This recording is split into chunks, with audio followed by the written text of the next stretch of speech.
Ya Hakim Pak. Sebenarnya Bang Dasko, Pak yang terhormat Pak Dasko, ini walaupun masyarakat literasi hukum mengatakan hakim itu adalah wakil Tuhan, tapi kali ini kami hanya masyarakat biasa yang disematkan gelar wakil Tuhan yang melapor kepada wakil rakyat dalam hal meminta keadilan. Itu standing point kami. Wakil Tuhan meminta keadilan kepada wakil rakyat. Keadilan seperti apa? Yang pada pokoknya kami meminta keadilan terhadap pendapatan kami. Sejak tahun 2012 sampai dengan saat ini tidak naik-naik, Pak. Baik gaji pokok maupun tunjangan jabatan. Sehingga kami bekerja pada saat ini digaji dengan gaji 12 tahun yang lalu. Menurut pendapat kami, ini sangat menzalimin kami. Kenapa sangat menzalimin kami? Bahkan pada tahun 94, pada saat pemerintahan di masa Pak Soeharto, gaji hakim itu statusnya masih PNS. Besarannya 2 kali lipat dari gaji PNS biasa di pengadilan. Tapi saat ini gaji kami dilampauin oleh jabatan-jabatan tertentu PNS di Satker kami. Itu sangat mengecewakan bagi kami. Kenapa? Kami meminta supaya diberikan pendapatan yang layak, yang adil. Karena anggota DPR sendiri memberikan kami kewenangan yang besar. Kewenangan seperti apa? Menegakkan hukum dan keadilan. Kami mempunyai kekuasaan dapat menentukan yang hak bisa kami jadikan batil, yang benar bisa kami jadi salahkan, atau yang hak tetap kami nyatakan hak. Kewenangan itu sangat besar, Pak. Dengan pendapatan kami seperti ini sangat rentan teman-teman yang menjaga integritasnya, yang terseok-seok, Pak, menjalani kehidupan dan penghidupannya ini akan jatuh juga. Dampaknya seperti apa? Konstituen-konstituen Bapak yang mencari keadilan nanti akan susah, apalagi yang berhadapannya itu dengan the have versus the poor, atau the state versus the people. Itu sangat susah. Dengan kelemahan-kelemahan hakim tentu the have pasti lebih diuntungkan, the state pasti diuntungkan, the people and the poor pasti yang dikalahkan. Bukan pasti ya Pak ya, kebanyakan seperti itu. Itu sangat rentan. Kami tidak mau supaya keadilan tetap tegak di muka bumi Indonesia.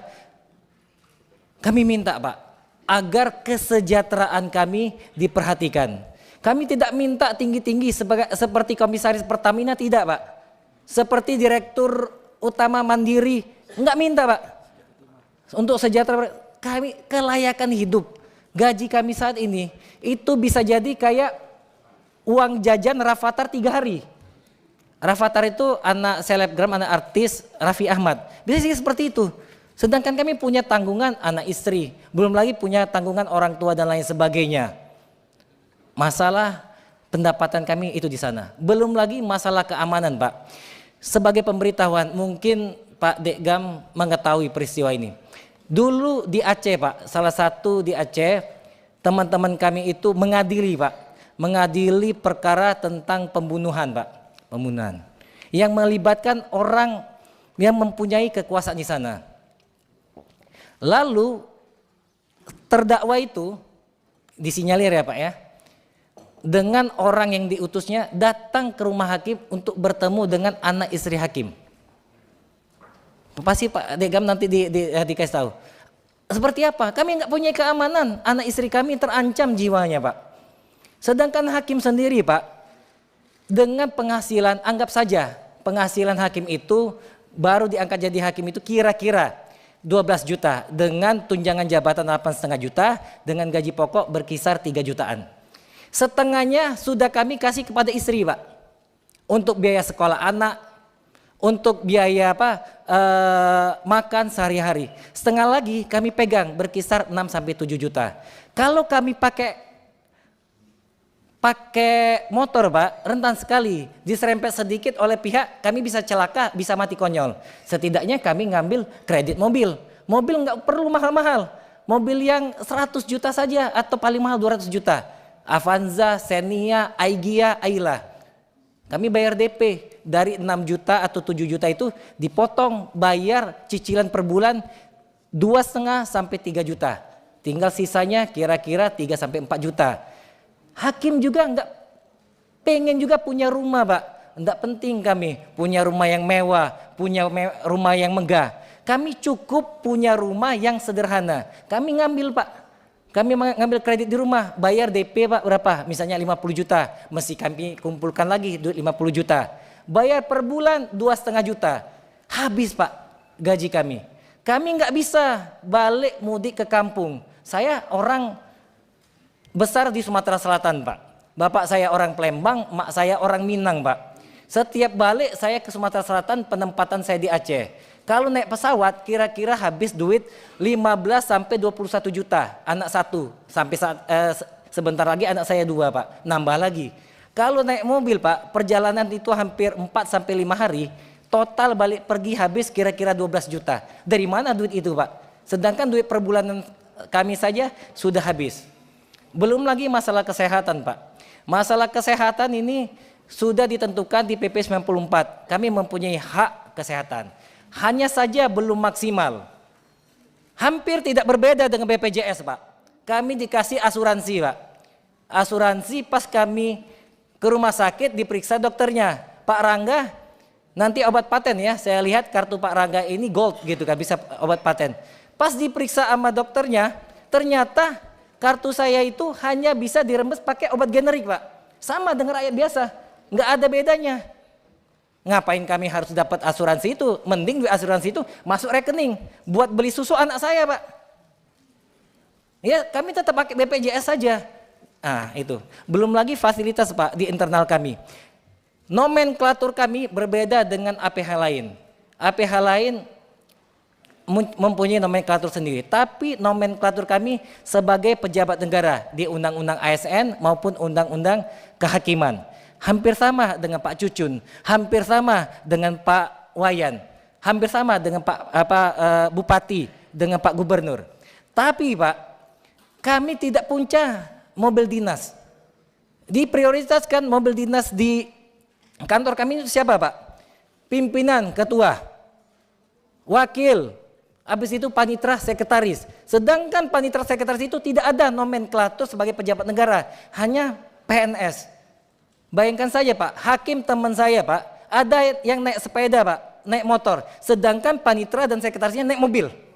Bagaimana? Kami tidak iri Pak, kami pengennya kalau bisa semua pegawai pengadilan itu termasuk yang pegawai administrasinya dapat mobil semua, pengennya kami seperti itu.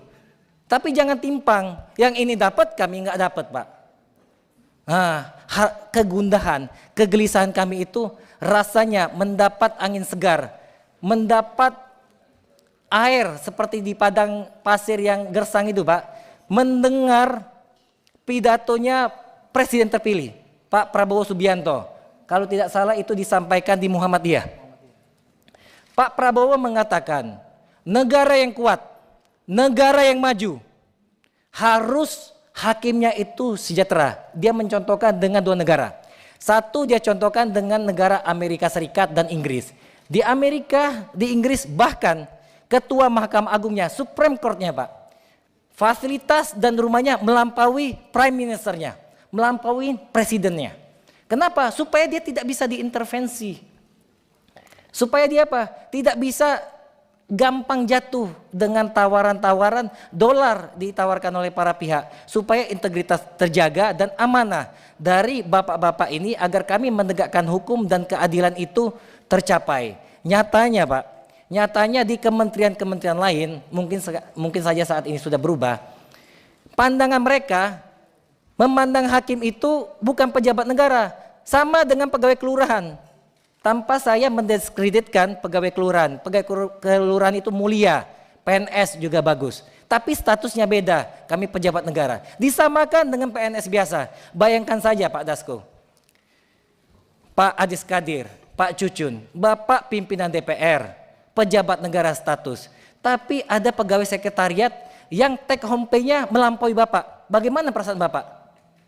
Itu yang terjadi Pak. Dampak dari hal itu semua Pak, banyak hakim Pak, bukan banyak, ada yang mutasi ke instansi lain. Ada juga yang berhenti jadi hakim, kembali lagi jadi pengacara. Ada juga apa? Akhirnya pisah dengan istrinya. Kenapa? Karena suatu hal dan keadaan dia tidak bisa nyatu tinggal dengan istrinya. Kalau dia gunakan gajinya untuk bolak-balik ke luar kota, bakal habis Pak. Akhirnya pisah. Hal-hal seperti itulah Pak yang kami hadapin. Nanti jelasnya teman-teman kami akan paparkan apa yang mereka alamin. Nah, untuk itu kami mohon kepada bapak-bapak sekalian, kepada wakil rakyat. Kami mohon, kami sebagai wakil Tuhan ini untuk diperjuangkan haknya. Kemana lagi Pak? Kami mencari keadilan. Ini bukan langsung atau ujuk-ujuk kami ke sini. Kami sudah memperjuangkan ini bertahun-tahun. Dari senior-senior kami Pak, dari eksponen. Dulu hakim progresif. Kami sudah memperjuangkan, baik di internal maupun di eksternal. Rasa-rasanya itu Pak, rasa-rasanya itu seperti gayung tak bersambut.